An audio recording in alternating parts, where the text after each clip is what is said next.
Hi, and welcome to Eczema Phoenix, where we learn how to transform the way we live with eczema. My name is TeresaAlabata, and today I'm going to talk about some of the things that I take internally in my diet every day to help me with my eczema and keep it at bay. So the first thing I'll say is that digestion is a really effective factor when you have eczema, and if you do suspect that your rashes are diet induced or affected, these are some food products that I would highly recommend adding to your diet to help with your digestion and to help you process your food better, and yeah, just to improve your gut health. So having said that, probiotic food is really good. In terms of solo traveling, it's been easy to get that through different coconut yogurts or vegan yogurts. If you're in New Zealand, oh my god, you should really just go to any of the local grocery stores and get some Raglan coconut yogurt. Raglan, Raglan.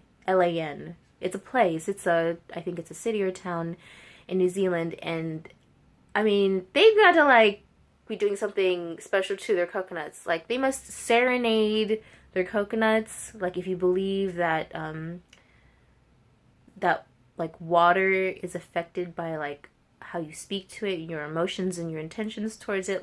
These coconuts are so freaking sweet that even the yogurt is sweet. Even after they've added the cultures and fermented the coconut milk and meat, it is the sweetest unsweetened yogurt that I've ever had. It's the sweetest unsweetened vegan yogurt that I've ever had. I'm totally ruined for yogurt now because currently I'm in Sydney, Australia, and it still has good food, but they don't have the Raglan yogurt. I am so jonesing for it right now. I so miss that yogurt. I'm just I can't wait to be back in New Zealand and get that Raglan yogurt. It is always flying off the shelves too. It is great. Oh my god, there's a bug in here. One moment. Yeah, sorry about that. I know I'm vegan, but I don't want to get a disease from a mosquito. So yeah, I got that thing. In any case, yogurt is a great way to regularly get your probiotics in a delicious way, and I really like it with breakfast over oatmeal porridge or sometimes over toast with some berries. That's a really nice way to take it as well. And another great probiotic food that you can include in your diet every day is sauerkraut. And I really like sauerkraut personally. I don't know if it might be too sour for some, but one way to make it a little less sour would be you could saute it a little bit with some beans and rice or other veggies, or to have it with some avocado can be a nice way to kind of balance out the tanginess. Though no, if you cook it, it won't be as potent as it would be fresh. But yeah, I really like sauerkraut. I'm starting to salivate thinking about it. I usually like it with some beans and broccoli or asparagus. You could make some turmeric, golden fried rice, and then have the sauerkraut there, just to make it more interesting flavor wise with some tomatoes. Yeah, and just stuff like that. So I definitely noticed an improvement in my digestion and bowel movements and skin when I have those things pretty much every day, at least one of those things every day, or one with each meal, maybe yogurt in the morning and sauerkraut at night. So those I really enjoy. Another food that I have noticed improve my skin a lot is flaxseed oil, and that's either it's just a teaspoon a day is all you need, and you could mix it with your oatmeal or other porridge that you like to make. I don't know, you could have it over ice cream. I sometimes just take it straight, just a teaspoon straight. It's really easy. And you could add it after you've cooked a soup or something, just add it at the end as a finishing touch, and it's so good. And I feel the difference. I feel my brain kind of perk up. If I know the brain is primarily made of fat, but I do feel it perk up as if it's a muscle tensing up. Just yes, get into me. essential fatty acids. Like, it just feels so good to me to take. And yeah, I do notice a difference in my mood as well as my skin when I take flaxseed every day. And in terms of mood, it makes me feel much more calm and balanced and not as reactive, I've noticed.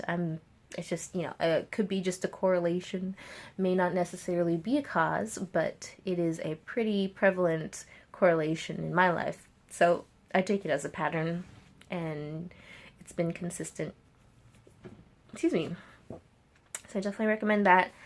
Another thing I do to improve my health is I'm always surrounded by herbs, and I always have some sort of herbal tea with me, even if it's just like a simple peppermint tea or green tea. I just, I have I look for organic versions at the grocery, or look for organic shops where I can get it.